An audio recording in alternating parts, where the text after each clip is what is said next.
انا مستني اشوف مرسو واشوف فلفول. مرسو فلفول.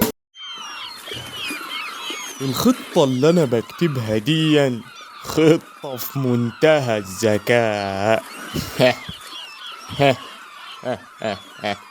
عايزين نفسد البشرية يا شوية مجرمين، وهنعمل ايه؟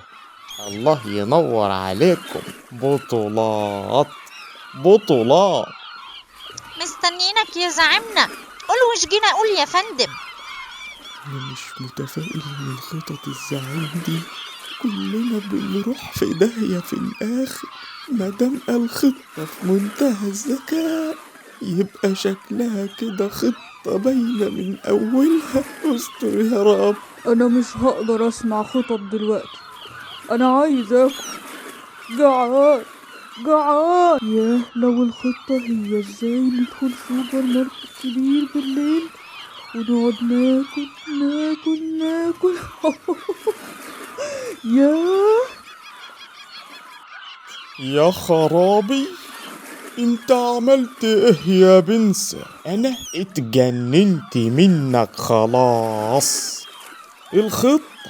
الخطة اللي انا تعبان فيها من الصبح عشان افسد البشرية تاخدها ترميها كده في لمح البصر؟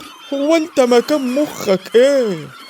كفتة كفتة كفتة، انا جاي. خطة ايه يا زعيم؟ ايه هو مش الورق ده كنا هنعمل بيه صواريخ ونطيره ولا ايه؟ صواريخ؟ لا لا لا لا لا، كده كتير كتير، انا هيجرالي حاجة منكم يا ابني. بقولك الخطة الجديدة بتاعتنا، وابو العريف يقولي ذكائك بيتحسن. قال بيتحسن بيتحسن ايه؟ ده انت ناقص تقضي عليا قبل ما تقضي على البشرية. يا زعيم احنا جايبين له احسن مدربين ذكاء في عالم العفاريت، وعندنا امل يتحسن ويشغل دماغه شوية. انت جاي تحقق البطولات دي في انا ولا ايه؟ ده ولا اينشتاين بجلالة قدره يقدر يعمل معاه حاجة، بس انا فاكر الخطة كويس اوي. امال ايه؟ زعيمكم زعيم بجد، دماغه شغالة مش بتنام يا شوية مجرمين. احنا مستعدين لسماع الاوامر يا فندم، الكل يقف انتباه يا عفاريت. تمام يا فندم، احنا عايشين كلنا مجرمين عشان نفسد البشرية. كل عفريت هيرمي في البحر وعالشط زبالة كتير كتير، اقولك كتير اوي اوي اوي، ورق وقشر لب وكياس واكل واللي تقدروا عليه كله يا شوية مجرمين. ده غير مخلفات مصانع العفاريت اللي هنرميها في المية. او السمك هيتغذى على المخلفات، ولما الانسان ياكله يجيله امراض كتير. طب انا عندي اقتراح احسن يا زعيم، وهو اننا نقعد نصطاد السمك كله اللي في البحر وناكله وننبسط، والبشرية ما تلاقيش سمك.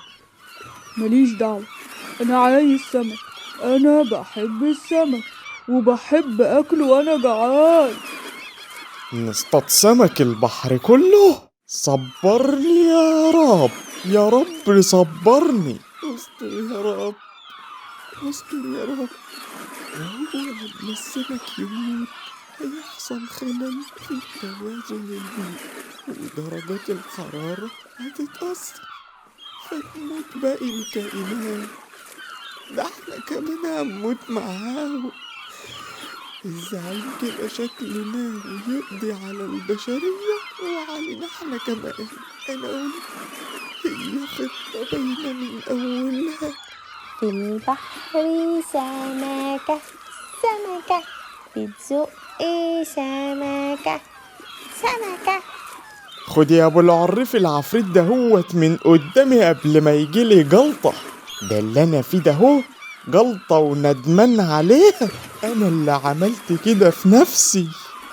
اسكت بقى يا بنسى وركز بقى شوية، اتفقنا يا زعيم، احنا هنرمي في البحر زبالة وأكياس ومخلفات مصانع العفاريت، وهنشجع الناس وخاصة الأطفال يعملوا كده، وإنهم يحسوا إن ده شيء عادي ومش هيجرى حاجة، ونخليهم يكسلوا يقوموا يرموها في صندوق القمامة.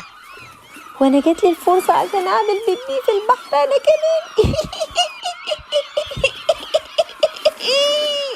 يا اختي شرطة البحر جاية علينا، هي الخطة باينة، وانا والله قلت اجروا اجروا.